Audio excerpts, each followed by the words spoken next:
नमस्कार विद्यार्थी मित्रों। अब हम यहाँ पर संज्ञा के विकार, लिंग, वचन और कारक, तो ये जो व्याकरण विभाग में है ये तीनों चीज़ें को हम जानेंगे और समझेंगे। संज्ञा में विकार के कारण होते हैं, यहाँ पर इस प्रकार है। संज्ञा एक विकारी शब्द है। इसमें 3 कारणों से विकार परिवर्तन उत्पन्न होते हैं, परिवर्तन या उत्पन्न होते हैं। ये तीनों कारण हैं। पहला है इसमें लिंग, दूसरा है वचन, तीसरा है इसमें कारक, कारक होता है। तो उसमें हम पहला देखेंगे लिंग। तो लिंग की परिभाषा इस प्रकार है। संज्ञा शब्द का जो रूप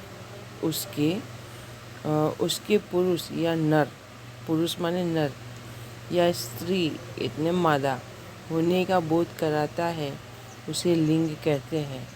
हिंदी भाषा में 2 प्रकार के लिंग होते हैं, पहला पुल्लिंग और स्त्रीलिंग, दूसरा स्त्रीलिंग। तो ये लिंग की परिभाषा है। अगर हम देखेंगे नर और मादा दोनों अलग ही चीज़ है। जिस चीज़ का हमें क्या होता है, बोध होता है।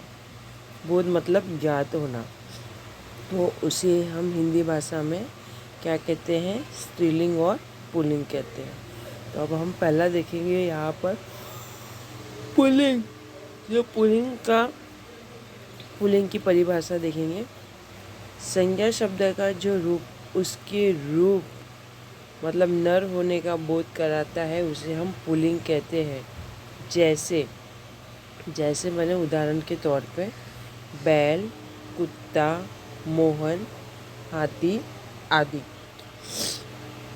इसी प्रकार हम दूसरा देखेंगे यहाँ पर स्त्रीलिंग। तो स्त्रीलिंग में क्या देखेंगे हम, संज्ञा शब्द का जो रूप उसकी स्त्री मतलब मादा होने का बोध कराता है उसे हम स्त्रीलिंग कहेंगे। जैसे गाय, कुतिया, मोहिनी, हाथिनी आदि, मतलब ये हुई स्त्रीलिंग। पुल्लिंग में कुत्ता, बैल, मोहन, हाथी, और स्त्रीलिंग में गाय, कुतिया, मोहिनी, हाथिनी आदि।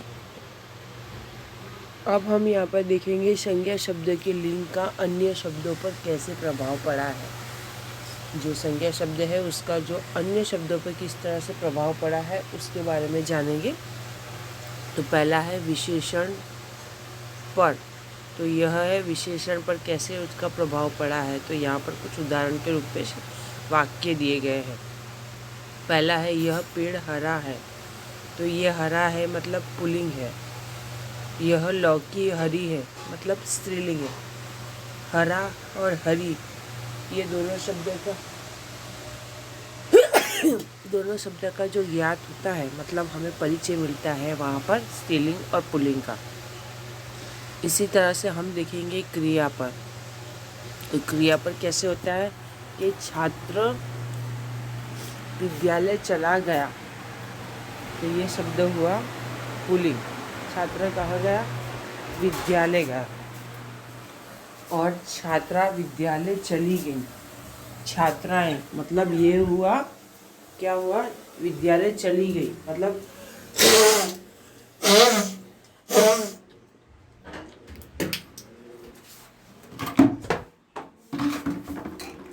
छात्राएं विद्यालय चली गई। तो यहाँ पर स्त्रीलिंग। तो क्रिया क्या हुआ, चलना हुआ। तो चलना एक वह क्रिया है जो वर्तमान काल की परिस्थिति बता रहा है। जो क्रिया तुरंत हो रही है उसे हम वर्तमान काल कहेंगे। इसी तरह हम आगे देखेंगे क्रिया विशेषण पर। तो क्रिया की जो विशेषता है उसके ऊपर संज्ञा का क्या प्रभाव पड़ा है वह देखेंगे। अभय रोता हुआ मेरे पास आया। तो पुल्लिंग है मतलब रोता हुआ क्या हुआ, रोना क्रिया हुई और हुआ माने विशेषण। तो कौन, अभय रोता हुआ मेरे पास आया। तो ये अभय क्या है, वह यहाँ पर क्रिया विशेषण पर देखे तो वह पुल्लिंग है। अभय एक लड़का है तो वो हुआ नर हुआ, ठीक है। इसी तरह पल्लवी रोती हुई मेरे पास आई, तो स्त्रीलिंग। पल्लवी कौन है? लड़की, मादा हुई, और रोती मतलब क्रिया, और उसके ऊपर हुई मतलब विशेषण। तो यहाँ पर क्रिया विशेषण भी दिखाई दे रहा है। अब हम पुल्लिंग शब्दों की पहचान किस तरह से कर सकते हैं और कौन कौन से शब्द होते हैं। निम्नलिखित शब्द प्रायः पुल्लिंग ही माने जाते हैं। मतलब यहाँ पर जो शब्द दिए गए हैं वे शब्द क्या है? पुल्लिंग माने जाते हैं। जैसे पहले में देखेंगे पर्वतों के नाम, हिमालय, आल्प्स, विंध्याचल आदि। दूसरे में देखेंगे महासागरों के नाम, तो हिंद महासागर, प्रशांत महासागर, आर्कटिक महासागर आदि। तीसरा देखेंगे हिंदी महीनों के नाम, चैत्र, बैसाख, जेठ, आषाढ़, सावन आदि। अब हम चौथे में देखेंगे कुछ अंग्रेजी महीनों के नाम, मार्च, अप्रैल, जून, अगस्त, सितंबर आदि। पांचवा देखेंगे दिनों के नाम, सोमवार, मंगलवार, बुधवार, वीरवार, शुक्रवार आदि। छठा देखेंगे हम कुछ खाद्य यानों के नाम, चना, गेहूँ, जौ, मक्का, बाजरा आदि। अब यहाँ पर हम देखेंगे सातवां कुछ पेड़ों के नाम, आम, पीपल, महुआ, अशोक आदि। तो ये जो शब्द है ये कौन से शब्द है? पुल्लिंग शब्द है, जिससे हमें ये इन शब्दों का ज्ञात होता है कि यह पुल्लिंग है। जब हम स्त्रीलिंग पुल्लिंग में ऐसे शब्द आए तो हमें ये चीज़ का पता होना चाहिए कि ये पुल्लिंग शब्द है, तो हमें उनको सही से हम पहचान सकते हैं। अब स्त्रीलिंग शब्दों की पहचान करनी हो तो ये शब्द निम्न प्रकार के स्त्रीलिंग माने जाते हैं। तो जैसे नदियों के नाम में देखेंगे हम गंगा, यमुना, सरस्वती, कावेरी, झेलम आदि।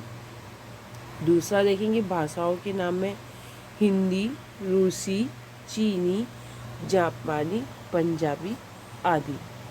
तीसरा हम देखेंगे अकारण शब्दों वाले नाम, जिसमें है मनीषा, विनीता, सौम्या, कामना, अल्पना आदि।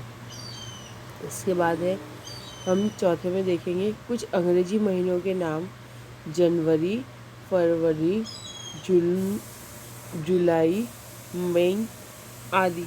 तो ये जो शब्द है वह स्त्रीलिंग शब्द का हमें क्या करवाते हैं? ज्ञात मतलब बोध करवाते हैं, हमें स्त्रीलिंग शब्दों से परिचित करवाते हैं। अब हम इसी में देखेंगे वचन। तो दूसरा इसमें जो है, पहला हमने लिंग देखा, दूसरा वचन है। अब वचन की परिभाषा देखेंगे हम। तो संज्ञा शब्द के जिस रूप से उसके एक या एक से अधिक अनेक होने का पता चले उसे वचन कहते हैं। गली गलियाँ, जैसे उदाहरण पे देखेंगे गली गलियाँ, नारी नारियाँ, छात्रा और छात्राएं। एक वचन से बहुवचन शब्द दिखाई दे रहे हैं हमको यहाँ पर। हिंदी में दो वचन होते हैं, जिसमें एक वचन और बहुवचन। तो पहला है एक वचन, संज्ञा शब्द के जिस रूप से उसके एक होने का पता चलता है उसे एक वचन कहते हैं। जैसे माला, छाता, कुर्सी, मेज आदि। ये सब क्या है? एक वचन है। तो एक वचन का क्या होता है? हमेशा एक ही चीज़ होती है। जहाँ पर एक चीज़ हो उसे एक वचन कहा जाता है, और जहाँ पर एक से अधिक चीज़ों का होना या बोध कराए उसे हम क्या कहते हैं? बहुवचन कहते हैं। तो बहुवचन के लिए हम देखेंगे संज्ञा शब्द के जिस रूप से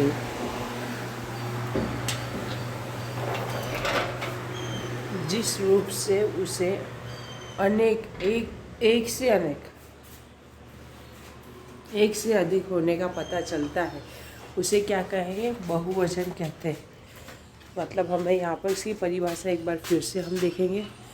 संज्ञा शब्द के जिस रूप से उसके अनेक मतलब एक से अधिक होने का पता चलता है उसे हम बहुवचन कहते हैं। जैसे यहाँ पर देखिए, पुस्तकें, मालाएं, छाते, कुर्सियाँ, मेजें आदि।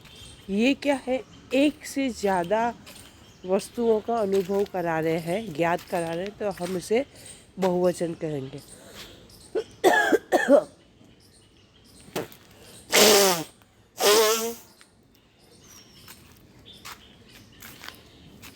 तो संज्ञा शब्दों के वचन का अन्य शब्दों पर प्रभाव देखेंगे अब हम आगे। तो जिसमें संज्ञा के जो शब्द हैं उनका और शब्दों पे किस तरह से प्रभाव पड़ा, उसमें पहला है सर्वनाम पर प्रभाव। तो सर्वनाम पर कैसे पड़ा है वो देखेंगे। मेरा घोड़ा तेज दौड़ता है। मेरा मतलब सर्वनाम है, घोड़ा कैसा है, तेज दौड़ता है, तो यह एक वचन हुआ। मेरे घोड़े तेज दौड़ते हैं। मेरे, ये भी सर्वनाम हुआ शब्द, और तेज दौड़ते हैं मतलब बहुवचन हुआ, एक से ज़्यादा। दौड़ते हुआ, वो दौड़ता एक और दौड़ते एक से अधिक। इसी तरह हम विशेषण पर देखेंगे प्रभाव कैसे पड़ा है।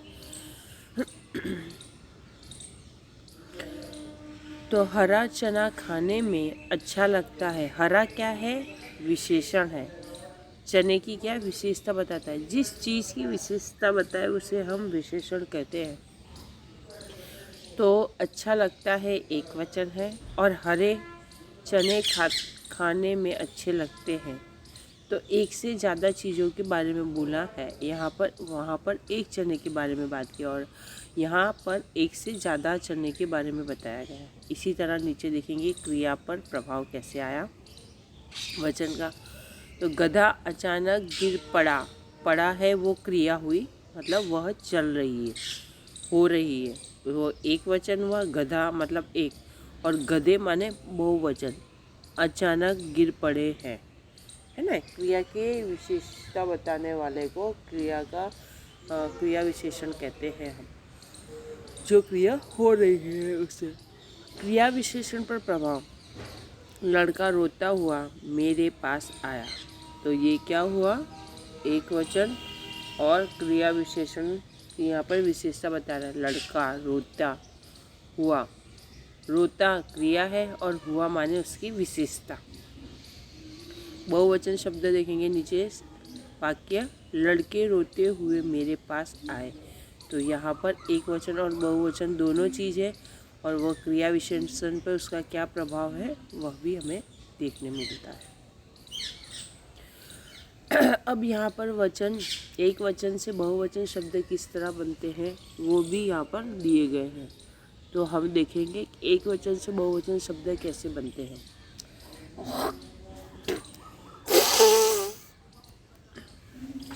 अकारण पुल्लिंग शब्दों में अंत में लगे आ को ए में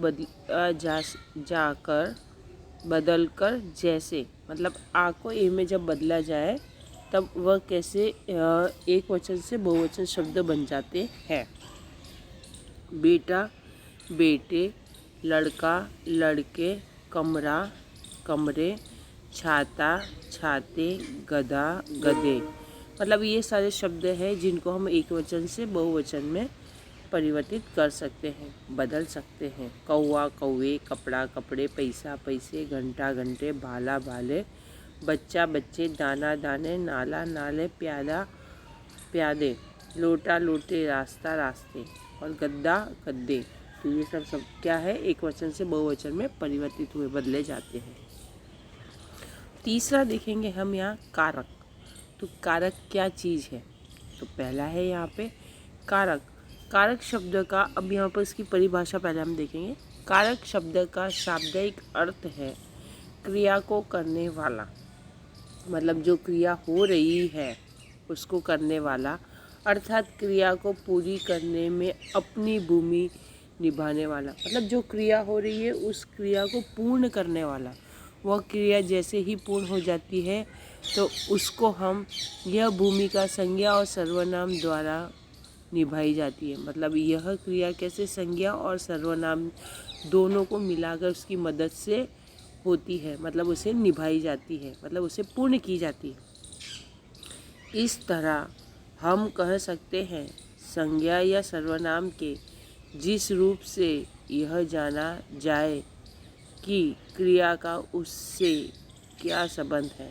मतलब हम क्या है, संज्ञा और सर्वनाम के रूप से, मतलब उससे हम जान सकते हैं कि क्रिया का उससे क्या संबंध है, मतलब क्रिया का उससे क्या रिश्ता है।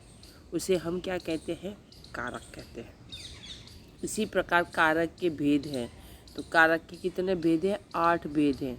उन 8 भेदों में से हम देखेंगे निम्न प्रकार के कारक के निम्नलिखित 8 भेद है। पहला कर्ता, दूसरा कर्म, तीसरा करण, चौथा संप्रदान, पांचवा अपादान, छठा शब्द, सातवां अधिकरण, आठवां संबोधन।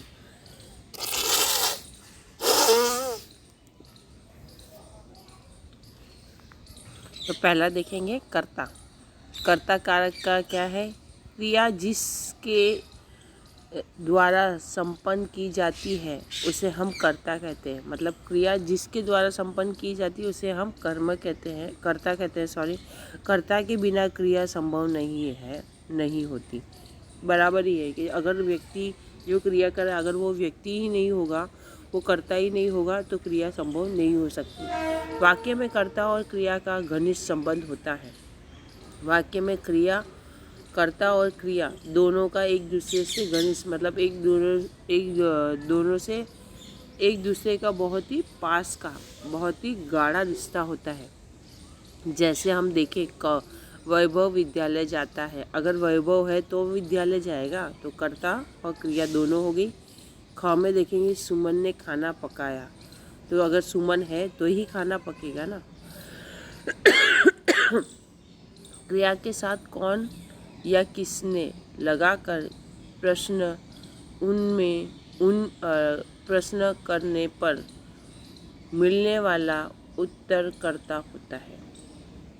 क्या है, क्रिया के साथ कौन या किसने, यह प्रश्न जो है वह मिलाना पड़ता है, मतलब उसे लगाए तो ही हमें उसका उत्तर मिलता है, तभी हमें उसका जवाब मिलता है। दूसरा देखेंगे कर्म कारक। क्रिया का प्रभाव जिस पर पड़ता है उसे हम कर्म कारक कहते हैं। जैसे यहाँ पर उदाहरण के तौर पे देखेंगे, क में देखेंगे पहला उदाहरण, प्रज्ञा पत्र पढ़ती है। मतलब प्रज्ञा क्या है, पत्र पढ़ती है, वो कर्म कर रही है ना। हम जब जो काम करते हैं उसे हम कर्म कहते हैं, वो क्रिया भी हो रही है साथ में। दूसरा देखेंगे, सौम्या और कविता विद्यालय जाती है। तो सौम्या और कविता दोनों क्या है, करता है, और यहाँ पे कारक कौन है, विद्यालय है। और विद्यालय क्या करती है, वह जाती है, मतलब वह क्रिया हुई। इसी तरह नीचे के 2 और है उदाहरण। फिर इसके बाद देखेंगे हम क्रिया के साथ क्या तथा किसे। मतलब यहाँ पर 2 वाक्यों का प्रयोग होता है, 2 शब्दों का, क्या और किसे लगाकर प्रश्न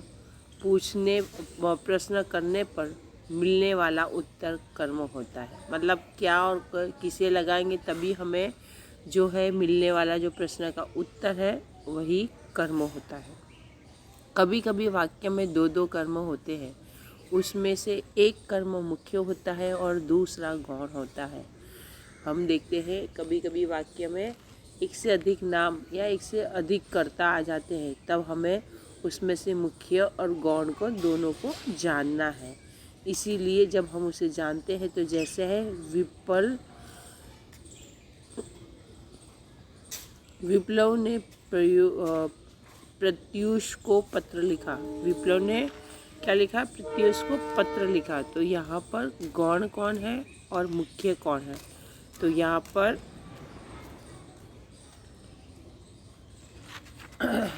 पर गौण और मुख्य में देखो, जो प्रत्यूष है वह पत्र लिखा, मतलब वह पत्र लिखा वह गौण है, और प्रत्युष होता तभी पत्र लिखा जाता ना।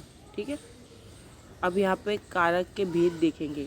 कारक के निम्नलिखित 8 भेद हैं। कितने? 8 भेद हैं। पहला कर्ता, दूसरा कर्म, तीसरा करण, चौथा सपादान, पांचवा अपादान और छठा संबंध।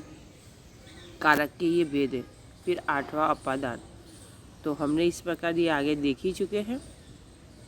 अब हम यहाँ पर देखेंगे तीसरा नंबर का। तो कारक, कारण कारक जिस साधन के द्वारा क्रिया प्रसन्न होती है उसे करण कारक कहते हैं। मतलब जिस साधन के द्वारा क्रिया को संपन्न होती है, जिस चीज़ के द्वारा क्रिया पूर्ण होती है उसे हम क्या करेंगे? करण कारक कहेंगे। मतलब उस कारण से ही क्रिया पूर्ण हुई है, मतलब करण कारक है। जैसे देखेंगे उदाहरण 4 है, हम 2 बोलेंगे, बाकी के आप समझ लेना। तो पहला है, वर्षा कलम से कहानी लिखती है। वर्षा क्या है? करण है। ठीक है, और कलम से कहानी लिखना वह करण कारक बन गया ना यहाँ पर। इसी तरह सत्यम ब्रश से रंग भरता है। तो यहाँ पर नीचे देखेंगे क्रिया के साथ किससे या किसके द्वारा। यहाँ पर दो वाक्यों का मतलब 2 शब्दों का प्रयोग हुआ है। किससे और किसके द्वारा लगाकर प्रश्न करने पर जो उत्तर प्राप्त होता है उसे करण कारक कहते हैं। मतलब अगर ये 2 शब्द लगाकर हम प्रश्न पूछें तो जो प्रश्न से हमें उत्तर मिलता है उसे हम क्या कहते हैं? करण कारक कहते हैं। इसी तरह हम चौथा देखेंगे संप्रदान कारक। तो संप्रदान कारक में हम पहले देखेंगे कर्ता मतलब सर्वनाम या संज्ञा द्वारा जिसके लिए क्रिया की जाती है उसे संप्रदान कारक कहते हैं। मतलब जो यहाँ पर क्रिया जिसके द्वारा की जाती है उसे हम संप्रदान कारक कहते हैं। उदाहरण के तौर पे पहले देखेंगे दादाजी बच्चों के लिए खिलौने लाते हैं। दादाजी कौन है? संप्रदान। और बच्चे क्या है? उनके लिए। तो वे दादाजी कौन है? बच्चों के लिए क्या लाते हैं? खिलौने लाते हैं। इसी तरह माँ भिखारी को भीख देती है। माँ क्या है? यहाँ पर संप्रदान है। और माँ क्या है? पहला का कार्य है, करता है। और संप्रदान क्या है? यहाँ पर भिखारी को भीख देना। इसी तरह 5वां देखेंगे अपादान।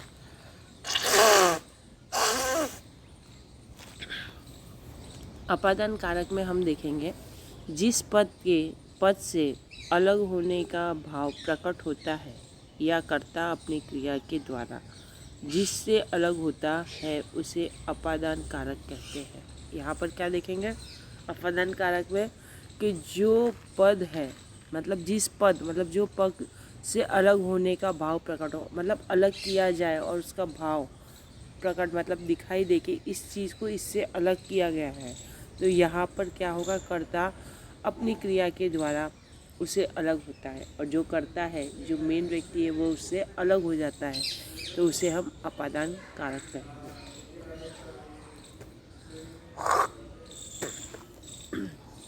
तो उदाहरण देखेंगे उसके हम।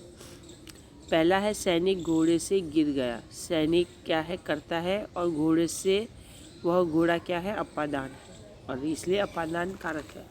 दूसरा देखेंगे फल पेड़ से गिर गया। फल क्या है? वह करता है, और पेड़ से गिरना मतलब अपादान हुआ। अब हम 7वां देखेंगे संबंध कारक। संबंध कारक, तो यहाँ पे संज्ञा का सर्वनाम के जिस रूप से उसका संबंध वाक्य के अन्य संज्ञा सर्वनाम शब्दों से होता है उसे हम संबंध कारक कहते हैं। जैसे यहाँ पर हम देखेंगे जैसे क्या है संबंध कारक, मतलब एक दूसरे से जो रिश्ता दिखाई दिया है, संज्ञा और सर्वनाम का एक दूसरे से जो रिश्ता है, तो उसका जिस रूप का संबंध वाक्य में अन्य संज्ञा और सर्वनाम शब्दों में होता है उसे हम संबंध कारक कहते हैं।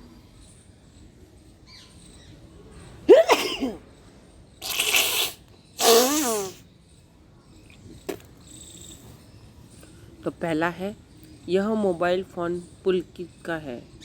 मतलब पुलकित क्या है? मोबाइल किसका है?